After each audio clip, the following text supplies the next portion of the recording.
So hello everyone, and welcome to the York Festival of Ideas.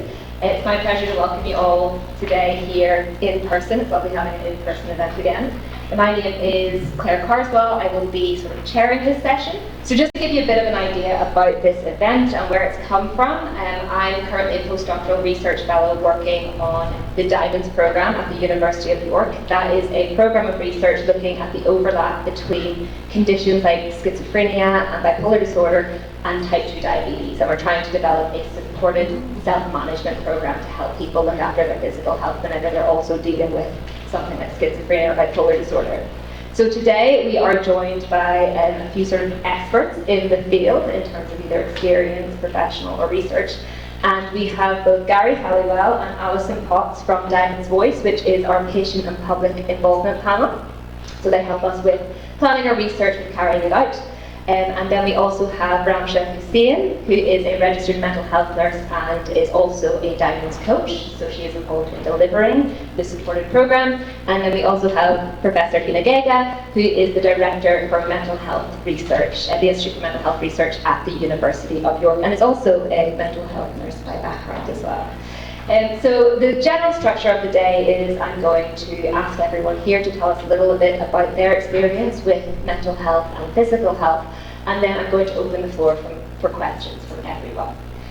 So just to get us started, I'm going to sit down so I'm not damaging over everyone in the panel. Gary, would you like to tell us a little bit about yourself and your experience with mental and physical health? Well, my name's Gary Halliwell.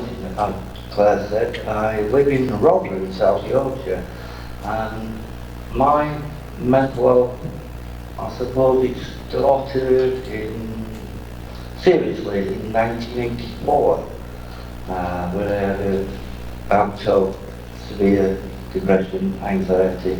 I ended up in Rotherham Hospital in the mental health unit. I didn't know what was happening at the time. I was there, I was section 4 around about 6 weeks. And then I was let out into the community, and I've been involved in quite a lot of mental health projects with Rotherham, and also, like I said, Rotherham, and also with the research teams with York University, and also started with Sheffield University. But I didn't know until 2016 that I'd got mental health and diabetes. I didn't know diabetes and mental health coexisted, so it was just a little questionnaire that came through, and so I really enjoyed it. I really enjoyed the questionnaire and speaking to someone about it. And I got invited to Diamonds, so I think everything blossomed from them, and I've really enjoyed speaking to people regarding with mental health. And like a little joke, but it's not a little joke. I was on the front page of the papers a few weeks ago, and also on the national press. 2.1 million people with problems, unable to work. I want to work, but through my mental health and my physical abilities, I cannot work. That's why I rather, it's easy doing this research where it's not, I'm not pressurised into doing it. I thought I'm not coming today when I was chucked onto the panel, but it's something what I love, and I hope it's what other people like. That's me, and I hope it continues, and I've started to go on to steering groups on other mental health projects around the world, around the country, should I say, and I'd rather let people who have mental health problems know that there is no boundaries whatsoever in doing little things, and little changes happen. Thank you very much, Gary. Lina, would you like to tell me a little bit about your experience with mental and physical health, and I suppose as a researcher, why there is a connection between the two? Hello everyone, as you can hear from my accent, I'm not from Yorkshire. but I've lived here for 30 years. Originally I come from Greece, and I think it goes back to 2000 years, where we used to say healthy mind in healthy bodies. So, and this is something that I've experienced as well as a nurse, first of all, when I was working with people who had schizophrenia, bipolar affective disorder in the hospital or the community. And this is when I realized that actually physical health caused as much anxiety and worry and really interfered with people's quality of life as much as the mental illness itself. And then also as a nurse, it's one of the best relationships I developed with the people who I looked after was through caring for their physical health and paying attention to some basic things that we can often disregard. Perhaps we do not see it because we're so absorbed with looking after the mental health, and then we don't even ask simple questions about how they feel in their sort of, in themselves and their body. So these are the two things. First, that physical health can be as devastating, physical health problems can be as devastating as the mental illness, and that we can develop relationships with people and help their mental health by helping the physical health. And then in terms of, as a researcher, as you asked me, Claire, rather than as a nurse, the relationship between the physical and the mental health is really a two-way street. So it's complex to understand it and complex to address it. And some of the things that keep it going, that interaction between physical and mental health, has to do with our health system and the treatments we offer. So the health system itself is not really set up to deal with complexity. Even going to the GP, you can only talk about one problem, and then if you want to raise two or three, you're stuck. Or people get ping-ponged between primary care and specialist services. They're stuck on various waiting lists for different problems. So the system itself is just so awkward and so monolithic that doesn't have the flexibility to deal with complexity. That's a big issue. Of course, medications and the side effects and how they affect our bodies and metabolisms, that's also something that influences physical health. And then all the things that come with mental health problems in terms of motivation and anxieties and affecting our sleep, our appetite, all these things that are not affecting physical health. So it is, as I said, a complex relationship, difficult to tackle, but unless we talk about it, then people in higher places where they configure services and they plan services, they're able to think outside the box and change the system. Thank you so much, Lina. You summarised something that's quite complex and vast quite nicely there. Alison, would you like to tell us a little bit about yourself and also your experience with mental and physical health? I became involved with diamonds a few years ago. I must be about 5 or 6 years ago. And originally it was because I was a carer for my mother, who had schizophrenia and also a couple of other long-term conditions, including diabetes. And I was her carer, and I was allowed to give quite a bit of input about being in a caring role, which was great, and some of the tensions and difficulties of doing that. Lots of assumptions in the system about how you access the systems and the way you engage with the systems, which in my case, because I've got a severe brain injury, severe sight loss and epilepsy, I can't always do that and do that easily on my mother's behalf. So I think some of the underlying tensions and difficulties and problems of the caring role were important to bring to the research project, and I was lucky enough to be able to give that. And some of the laughter of being a carer. I mean, one time when I went to my mother's as usual every day, and went through the door, and you never knew what was going to be greeting you or what you were going to find. And she said, "That carer's gone." So this is the morning carer was giving her a breakfast. She's not coming back. So I said, "Well, what happened? Why not?" She said, "Well, she was eyeing stuff up, and do you know, I got rid of her." So I said, "What happened?" So she said, "I ran around the room screaming and naked, and she's never coming back." So So I learned quite a bit about how to get rid of people. And then later on, I also, of recent times, cared for my now ex-partner, but we're still in touch and still friends. And I cared for him during COVID. And he had borderline personality disorder and progressive MS. And that is quite serious conditions and serious things to deal with. And again, particularly during COVID, which we'll all remember, the whole sort of communications aspect and the whole way that we view things and how we engage with things changed. So that was quite I suppose a difficult experience, and I think caused a lot of problems, which might have even added to us breaking up, I think. But as I say, we are still friends. But again, I learned such a lot from that caring role and learned so much from him. And one of the times I said to him, I can't understand why, William Merit Trust have not been in touch about your mobility skills, while we haven't had a chance. And I kept mentioning it, and then finally he said, well, they did get in touch and I went actually. So I said, oh right, and what happened then?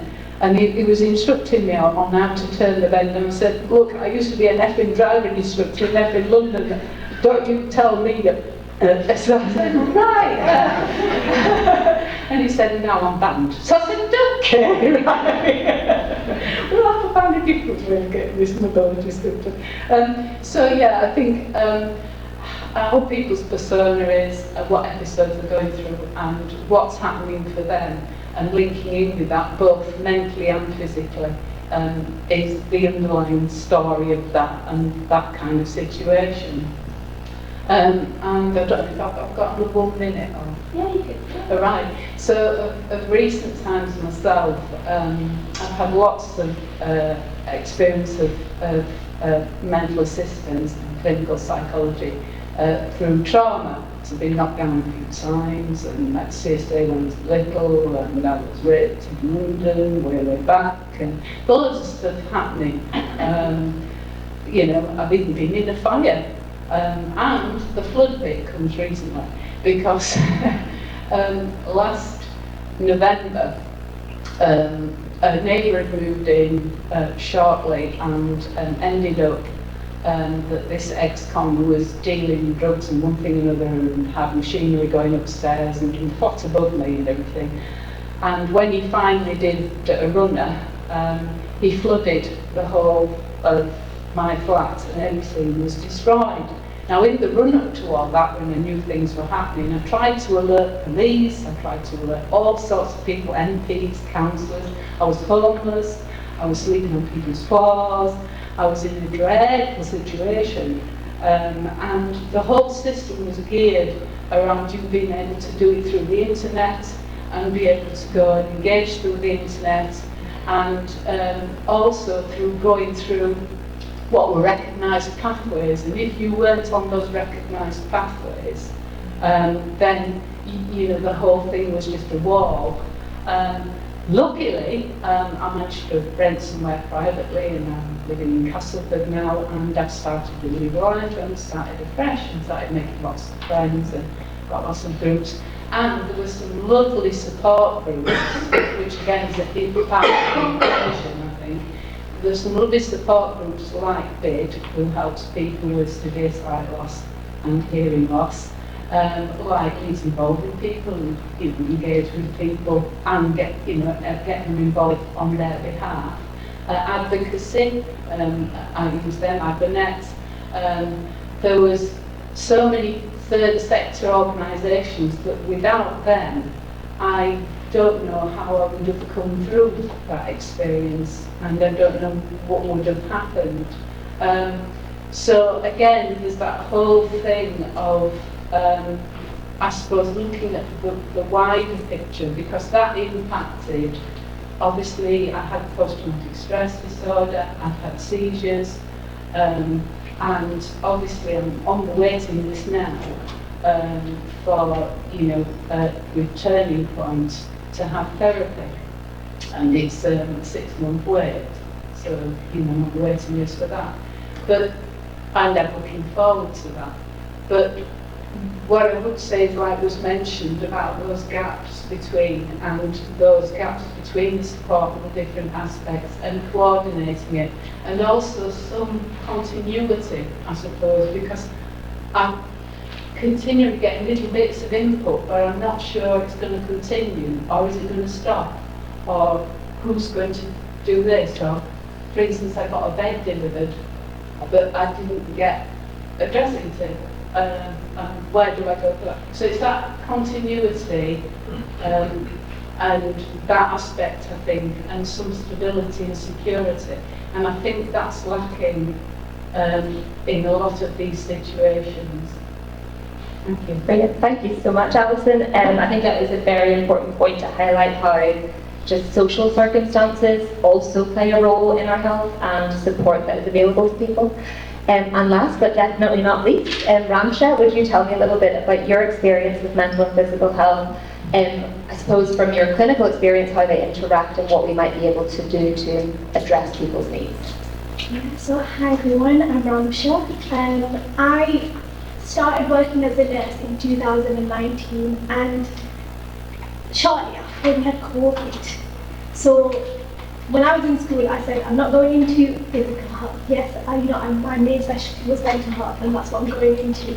And then in my first year of qualifying, we had COVID. And I was working at that point as an inpatient nurse in the elderly ward. And I was just smack in the middle of things.